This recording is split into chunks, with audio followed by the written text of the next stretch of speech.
In the last session, we discussed important definitions.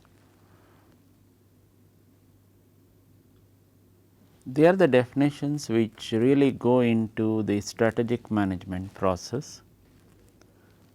Just to have a recap of these definitions, the strategic management process refers to the full set of commitments, decisions and actions required for a firm to achieve strategic competitiveness and earn above average returns.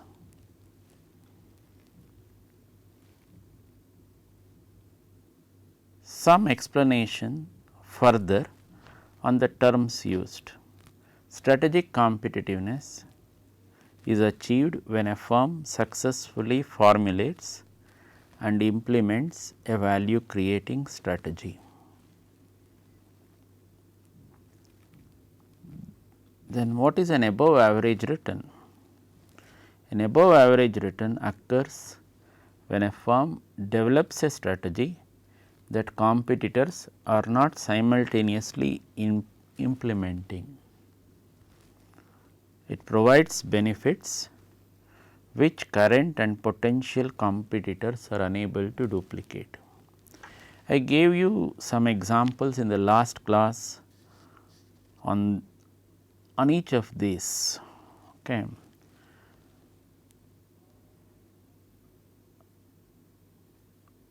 We took the example of a well known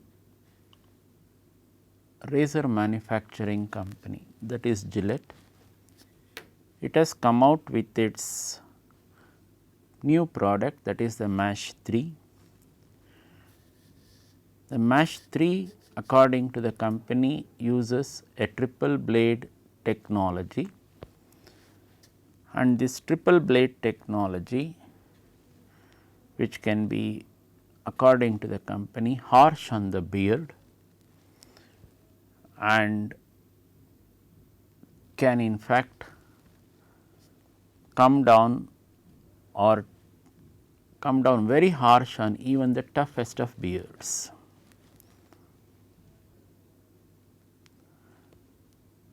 This technology, which the company has developed and brought out in the form of a product, the competitors are not able to duplicate. This is a value creating strategy for the company, and it has resulted in more than above average returns for Gillette. This product is still sustaining in the market with good success. So, the other definitions which we discussed are the risk. What is risk? Risk is an investor's uncertainty about the economic gains or losses that will result in from a particular investment. I gave you the example of an individual investor being attracted by many advertisements to invest in the IPO of several companies which are coming out with their new IPOs. The investor should understand that there is a risk element always involved, in spite of the companies maybe the long history of operations in the same field as well, because the future cannot be predicted with certainty. Then the next definition we discussed was average returns. Average returns refers to returns that are equal to those an investor expects to earn from other investments with a similar amount of risk. Suppose an investor invests his money in a bank, let us say a fixed deposit, and gets, let us say, about 7% interest. The risk that is involved in getting that 7% interest for the investor is almost negligible. Now, suppose a company wants the investor to invest his money in the company, even in the company fixed deposits, let us say, there also there is a certain amount of element of risk that is involved. Suppose for the ill luck or the misfortune of the investor, let us say the company is not able to perform according to expectations.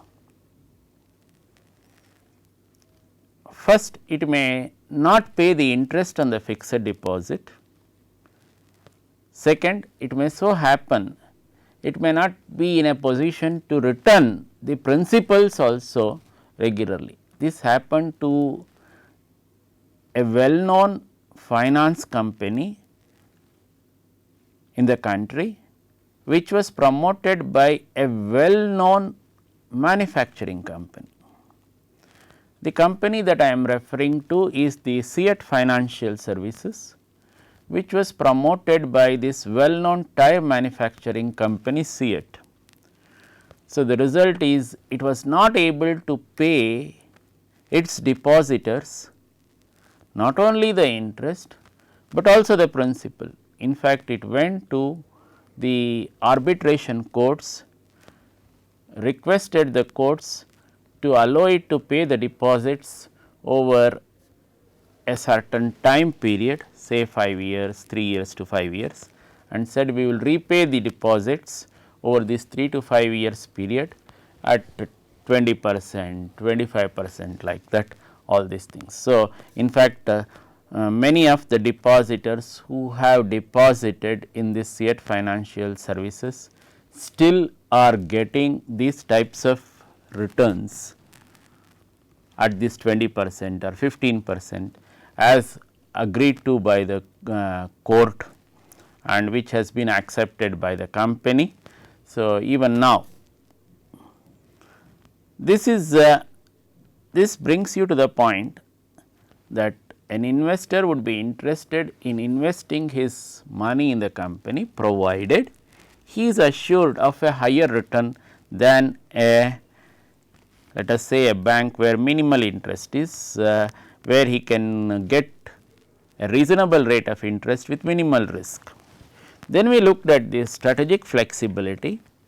The strategic flexibility refers to set of capabilities used to respond to various demands and opportunities existing in a dynamic and uncertain competitive environment. This is what I am what you should appreciate in the present day context is that companies are operating in a highly dynamic environment. In fact, they are not very sure of the next quarter only what is going to happen. In this type of uncertainties, what are the companies trying to do? They are more relying on guidance. So, this guidance is the one which suggests to the companies the next quarter may be changing in this particular manner. What does this involve? It involves coping with uncertainty and the accompanying risks. What does it mean? Sometimes it may so happen to the ill luck of the company, things go wrong, and when it goes wrong, everything, the strategies misfire. When the strategies misfire, then the results are there for the discerning public, that is the performance of the company comes down. So, like our Indian cricket team which lost the first test against South Africa just now, concluded yesterday. Where did their strategy misfire? The strategy misfired because it relied on a new middle order, a new inexperienced middle order to replace its experienced middle order, and that was a very high price to pay. And second, it relied on a bowling attack which was proved to be ineffective in different tests earlier. So, again a bowling attack which could not really take the opposition wickets and a middle order which could not sustain itself. The result is you had a team really coming down in 2 innings in 2 days. Okay. So, this is what is the risk of a wrong strategy. What do you mean by taking a wrong strategic decisions? With respect to organizations also, strategic decisions, as I mentioned to you, they are not taken day to day, that is, it is rare, you do not take them day after day, and the consequences of taking these strategic decisions are quite high, because you are committing the resources of the organization, a good amount of resources of the organization, and these strategic decisions also involve for the organization a sense of direction. What do you mean by that? That is, it can tell the next decision maker what is the type of decision that was taken, the strategic decision that was taken in that particular scenario, and what was the type of results which were obtained, and whether it is wise to take the same decision or a different decision now. Now, with all these inputs again, we go into this strategic management decision making process. Kindly look at this diagram. What does this diagram have? If you see this diagram is arranged in the form of blocks. Look at block number 1. This block number 1 stands for determination of mission or purpose.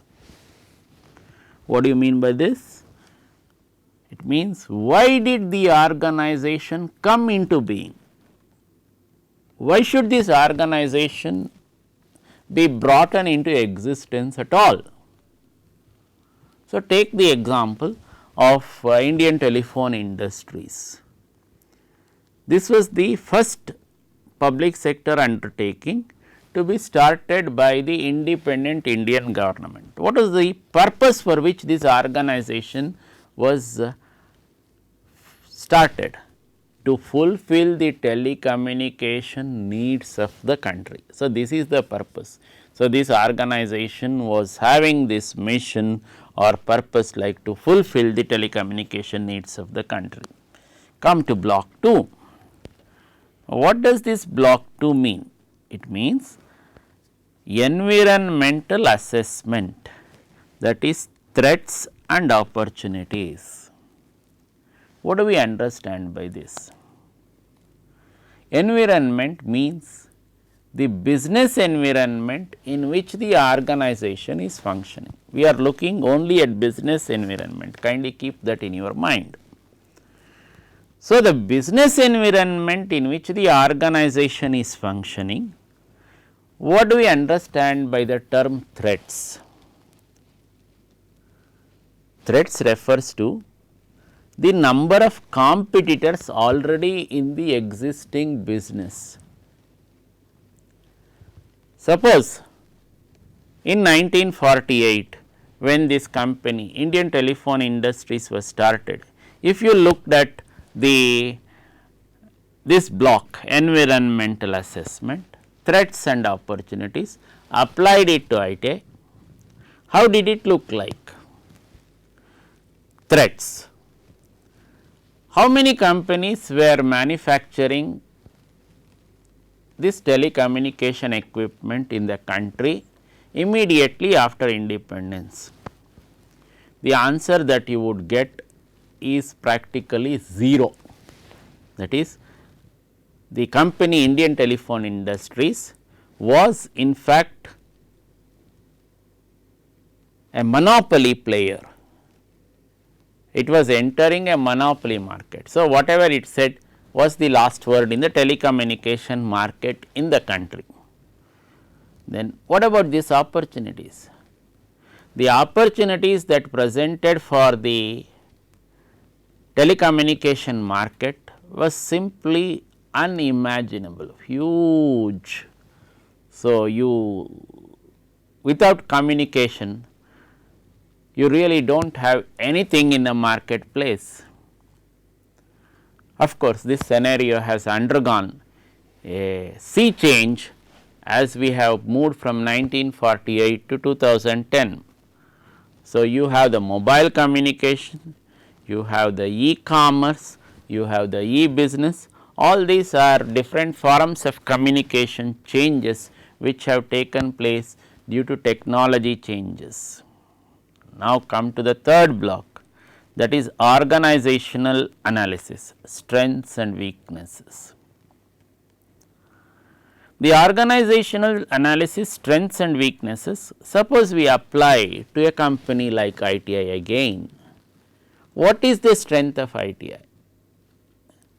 At the point of its inception, the strength of ITI was its technical manpower.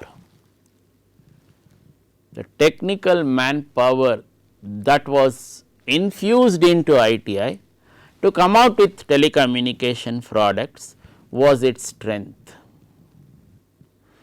At the time of inception, ITI had in fact sky as the limit for its operations and practically saw no weakness. Okay. So, it had a real blank check from the central government, that is the first Indian government, to start its operations the way it wants, and the government committed the resources. So, you had only full strengths for the company, a weakness which was almost 0. So, a company started with S and W was 0. Now, come to the 3 blocks put together, that is 1, 2 and 3. When you look at these 3 blocks together, what does it tell you? The organization is in the center, that is it has been created for a purpose. You have a block 2 and you have a block 3. What does the block 2 tell you? The block 2 assesses the threats and opportunities. The block 3 looks at the strengths and weaknesses. So, in other words, the block 2 looks at the outside environment of the organization or the external environment for the organization. What does block 3 look at? The block 3 looks at the internal environment of the organization or within the organization. So, this block 2 and block 3 put together, what does it tell you? It comes out with what we call in strategic management the SWOT analysis. SWOT stands for strengths, weaknesses,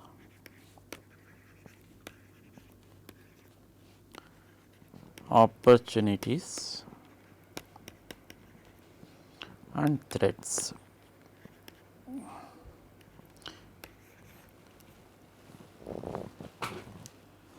Now, these were the ones which came out of blocks 2 and 3 in our diagram.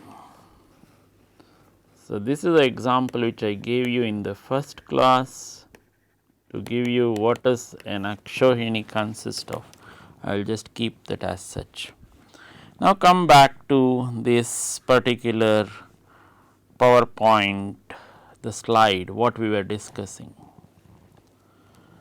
So, if you see what is happening. So, we looked at block 2 and block 3. This block 2 and block 3 is the one which tells you about the threats and opportunities, then the strengths and weaknesses of an organization. We looked at or we considered this using the example of ITI. Now, why do we do this? We want to do this to find out what should be the objectives of the organization. In other words, these 2 and 3 help to find out what should be the specification of objectives for the organization. Suppose it so happens that the specification of objectives require changes in the light of 2 and 3, then what do? We say redefine and revise as needed. Suppose we want to change this, then we say we redefine and revise these objectives as might be needed. What do you mean by as might be needed? This might be dictated by the dynamic business environment which is pervading at that particular point of time. So, you may change your objectives according to the dynamics of the environment.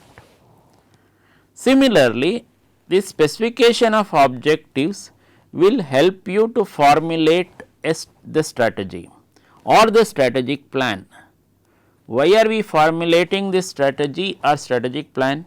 It is to achieve the objectives and goals. Now, again, suppose the dynamic environment requires you to reformulate them, this block on the left tells you reformulate as needed. Okay. Then similarly, the block number 6 tells you after the strategic plan is formulated, implementation or execution of the strategic plan, in other words implement that strategic plan. So, in the implementation of the strategic plan itself, you may find so many bottlenecks, you may find so many hurdles in implementing the strategic plan. Some of them, some of the steps that you executed, you may find they are not really implementable in the actual context. Then what do? You have to rework your strategic plan. So, in other words, the strategic plan requires to be reworked. So, this is a block which gives you on the left side rework as needed. Now, come to the 7th block. The 7th block is as a result of all the foregoing blocks. What does it tell you? The implementation or the evaluation of the strategic plan also requires a very important component, that is you have to monitor that implementation, you have to review that implementation and you have to evaluate that implementation. Now, all this will help you to recycle to phases 1, 4, 5 and 6 as needed. In other words, you may come to a situation where the purpose of the organization itself you may like to redetermine as needed. So, this is something extraordinary when you look at it. So, a strategic decision making process may force the organization even to look at its purpose itself. Why did it come into being? Whether that purpose is the right one or whether it has to be reworked. So, all these 7 blocks put together along with the blocks on the left side where we say redefine, revise, reformulate, rework, recycle and then redetermine as needed for the mission or the purpose of the organization. All this form together what we call the strategic management decision making process. Just to give you in a very small nutshell, this strategic management decision making process has got 7 blocks. The most important crucial block in this is the 2 and 3, where we look at the evaluation of the threats and opportunities and also the analysis of the strengths and weaknesses of the organization. The threats and opportunities refer to the environment. This we normally refer to in strategic management as the SWOT analysis. The next 4 blocks which I mentioned to you is the specification of the objectives, the formulation of the strategy or the strategic plan, then the implementation or execution of the strategic plan, then the monitoring, review and evaluation, all put together forming the strategic management decision making process, along with these blocks on the left side, where you may require redefining or revising or reformulating or reworking or recycling or redetermining as needed. So, this is an important figure in strategic management, which you may like to go over again. Now, what is the main inference that you can draw from this figure? The main inference that you can draw from this figure is that this figure has been drawn using blocks. Now, suppose I wanted to draw the figure in a different manner, not using the blocks. What is the method by which I can draw or bring out this same strategic management decision making process in an organization otherwise? This is brought out to you in the next diagram. This is what is called the step and ladder approach. So, the step and ladder approach, you see several steps here, and you see when you go from the bottom, you look at it as a ladder. Okay. So, these are the steps and this is a ladder, and you have 3-4 compartments which are given to you, but basically the components of the compartments have not undergone any great drastic change compared to the block diagram that we discussed. Kindly note that. So, if you look at block number 1, you have environmental analysis, external, internal. External again refers to the opportunities and the threats, where some more insights are provided, that is social environment, then task environment. What do you mean by social environment? A social environment refers to the society in which the organization is functioning. An Indian organization functions in the Indian society. The society puts some obligations on the organization. So, the organization has to be aware of those obligations. It cannot be turning a blind eye to them. What could be an example for this?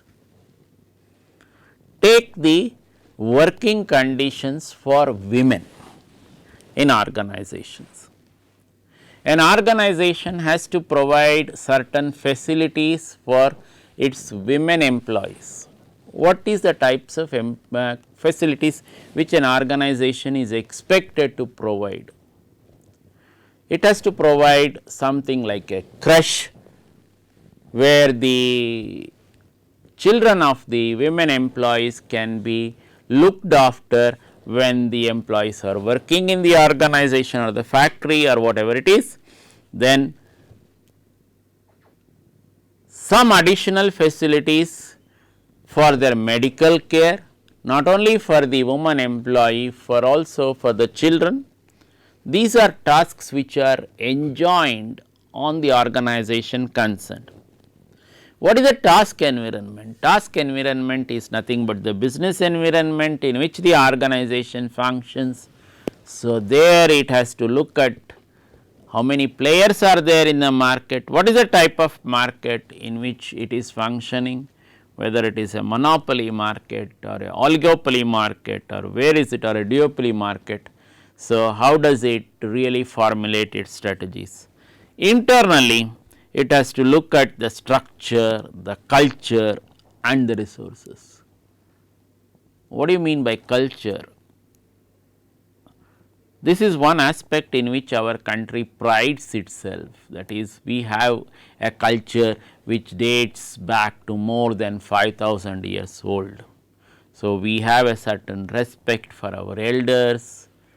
So, because of their age and experience, we have respect for women to be exhibited.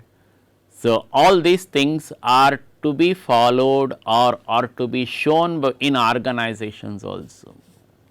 In other words, you have to be a caring employer, not an uncaring employer. Okay. So, these are some things which organizations strive very hard to bring it into their work culture. So, this is what we call work culture. Now, come to the second block, that is the strategy formulation. Kindly note that we have the changes between the block diagram and this diagram are not really drastic. You have mission or the purpose for which the organization came into being. Then this leads to what is called objectives, in other words formulation of objectives. This leads to what is called the next stage, that is the strategies. That is, in order to achieve the objectives, you formulate strategies. In order to implement these strategies, you formulate policies. How do you implement these strategies? So, you formulate policies for them. So, you next enter to the implementation stage per se. When you come to the implementation stage per se, you draw up the programs for implementation of the strategy.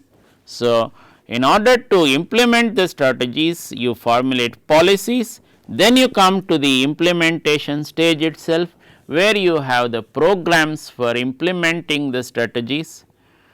So, when you drop the programs for implementing the strategies, the next stage is budgets, that is committing the resources of the organization. So, this much of resources for the implementation of this strategy. Then the next step is the procedures. What do we mean by the procedures? How should actually this budget be made use of? What is the method of making use of the budget? An organization has got several procedures. We can say, so let us say you want to make a travel, let us say from place A to place B.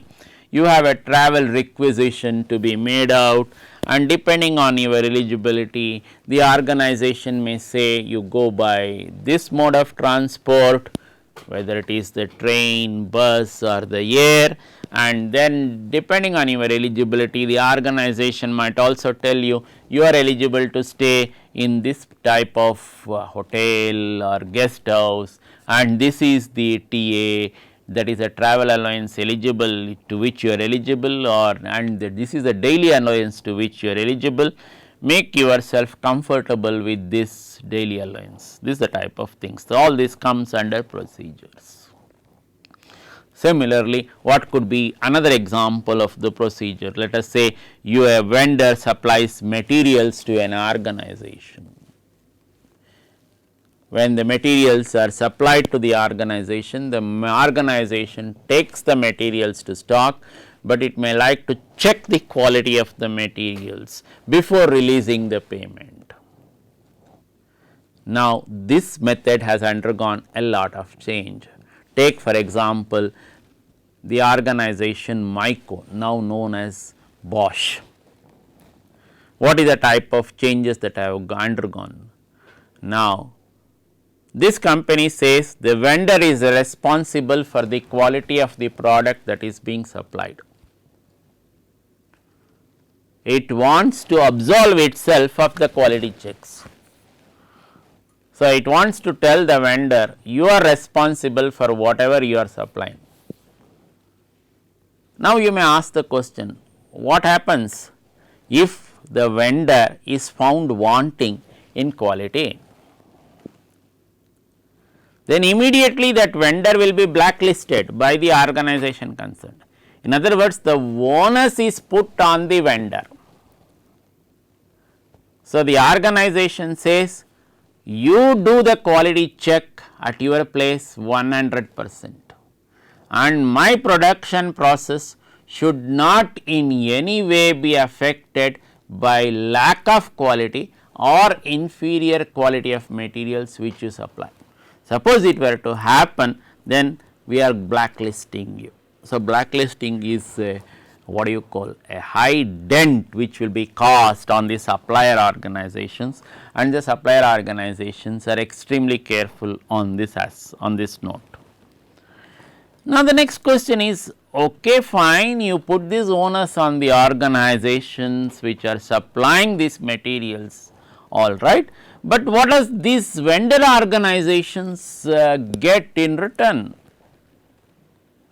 Take the same example which I gave you. This organization, as soon as the vendor supplies this material 100 items, the item number 1 quantity supplied 100, the person immediately takes it to stock, one other person makes out the check, it will be in the present day circumstances electronically credited to the account of the vendor organization. So, that is the extraordinary speed with which remittances are taking place in organizations in the country.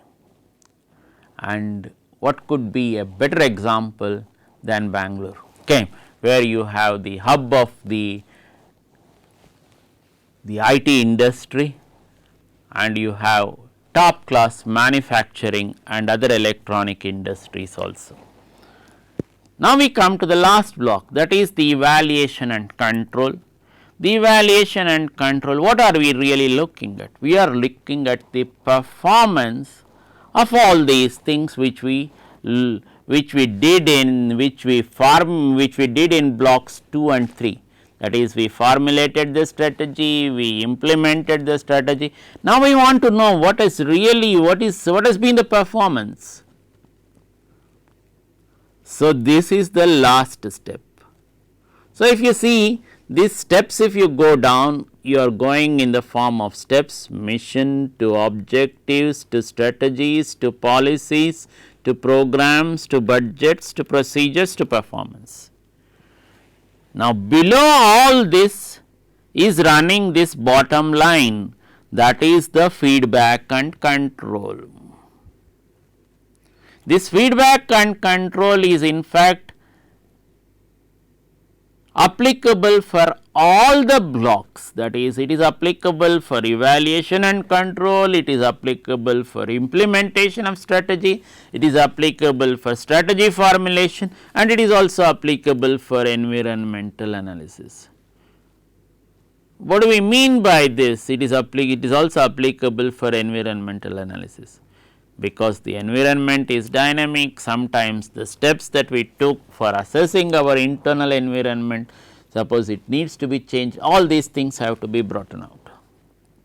So, this is the underlying block or the line which goes through all the blocks, that is a feedback and control. Together this forms again the strategic management process, brought out to you in the form of a step and ladder diagram. So, the previous diagram was bringing out the strategic management process in the form of blocks. The present diagram brings out the strategic management process in the form of steps and ladder. This is called the step and ladder approach to the strategic management process. Okay. We go further. What is the? These are some terminologies which are coming in as we have progressed.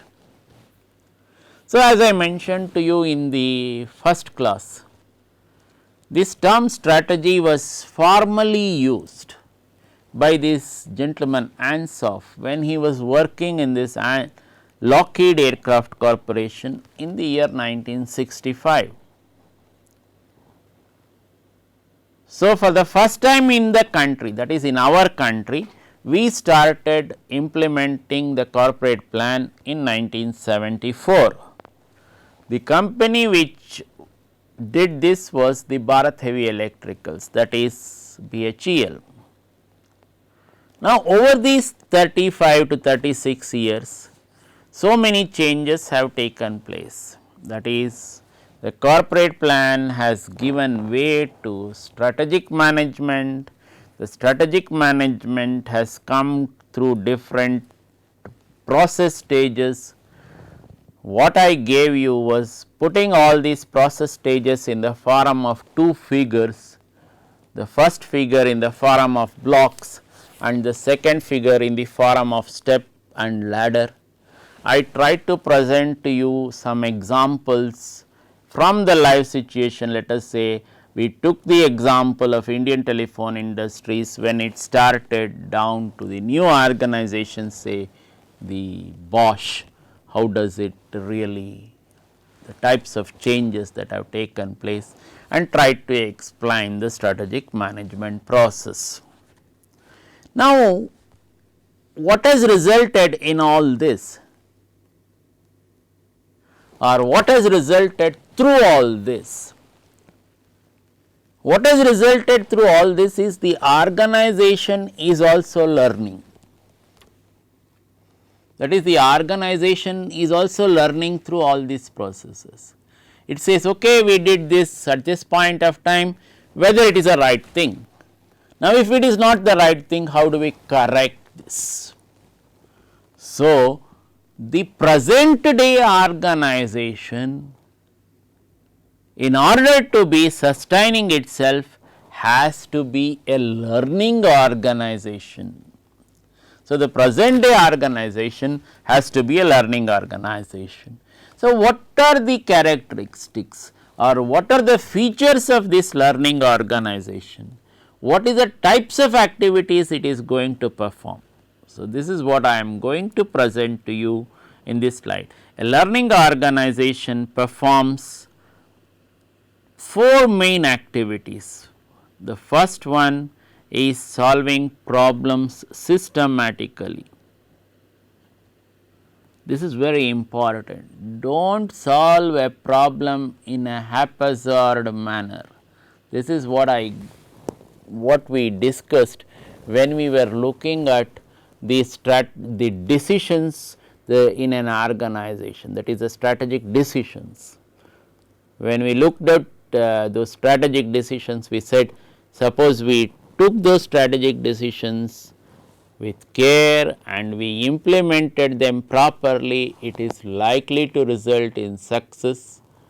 It resulted in success in the past, it is likely to result in success in the future. In other words, what does it mean? A systematic approach is likely to pay dividends. So, an organization should have a systematic approach, not a haphazard approach to solving problems. The second activity, it should not be averse with experimenting with new approaches. I give you a very simple example. If you really look at the country about some, say in the late 70s or the early 80s up to mid 80s, let us say, what were the 2 brands of cars which were there in the Indian market? The Indian market was exposed to 2 brands of cars. The first car was the Ambassador, the second car was the Fiat. So, of course, some name changes like Premier Padmini, all those things came there, but basically the Ambassador and the Fiat. Now, this Ambassador and the Fiat, if you really look at it, how did this Ambassador and the Fiat really work out in a family? If you see, you had the Ambassador passed on from perhaps the grandfather to your father, from your father to you, then from you perhaps to your son, and say the family used to pride itself by saying this is the car which was used by my great grandfather. Fine, but unfortunately, what is the negative point in this whole process? Over the years, the technology has changed to such an extraordinary extent, your good old ambassador has not been able to incorporate all those technologies in its new product line. Now, what does it mean? In other words, in a market which is dynamic, you should be prepared to give up sentimental values. So, you should be prepared to say, okay, this product is not working. So, if this product is not working, if this product is a failure in the marketplace, you should be prepared to discard that product or the product line. You should say, okay, for some reason we have not been able to come out well with this particular product. So, just give it up. In other words, the organization should be willing to experiment with new technologies, should be willing to experiment with new products, should be willing to experiment with new markets in order to assert itself in a marketplace. The third one is learning from their own past experiences and past history. What does that mean? When the organization introduced its products, it may so happen that it has gained certain amount of experience. So, when you, let us say, an automobile, you introduce it, a new model of the automobile, you introduce it into the market, the market might provide you with a lot of feedback saying that this model is having all these inadequacies. So, what is the type of example that you can think of? So, you have these electric charge vehicles.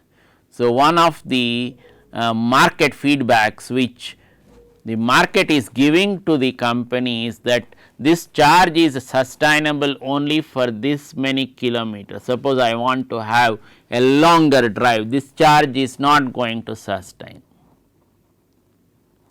So, all these past experiences and past history should enable a company to come out with a winning product and a winning combination. It should also learn, along with its past experience and past history, the experiences of others. That is, some others have come out into the market earlier than you with products. Some of them are successful, some of them are not successful.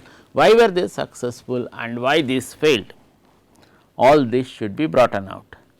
The last one is what is called transferring knowledge quickly and efficiently. You have gained certain amount of knowledge throughout this exercise of making these products or product line. There is no point in keeping that knowledge only with you. This should be disseminated throughout the organization. This is what is called in the present day context the knowledge management, the knowledge sharing. So, this knowledge management, knowledge sharing is happening in different places, that is, you may be in place X, but you may be sharing your knowledge experience or knowledge with a person in place Y. It may be in the same country or in a different country. You may be even sharing your knowledge in a virtual organization, that is, the organization is really not existing in reality, but it is virtually existing. You want to find out what is going to happen. All these are called simulating organizational environment. So, this simulating organizational environment, it is the one which knowledge management has brought out in the present day context. So, a learning organization should be able to transfer the knowledge it gained from the different products or the product line experiments quickly and efficiently throughout the organization. So, you should not be holding back information. So, many times we used to wonder, or many times we have wondered, suppose all the knowledge that was there in our epics was transferred to the next generations. Maybe you would have brought, the country would have brought out better defense equipment much ahead of the so called developed countries. So, this is in other words, not only an organization can be a learning organization, we can also have a learning country as well. So, we stop here for this particular session. So, just giving you back on the learning organization. Learning organization has got 4 main activities, that is solving problems systematically, experimenting with new approaches, learning from their own past experiences and past history, as well as from the experiences of others, and lastly transferring knowledge quickly and efficiently in the throughout the organization. Thank you.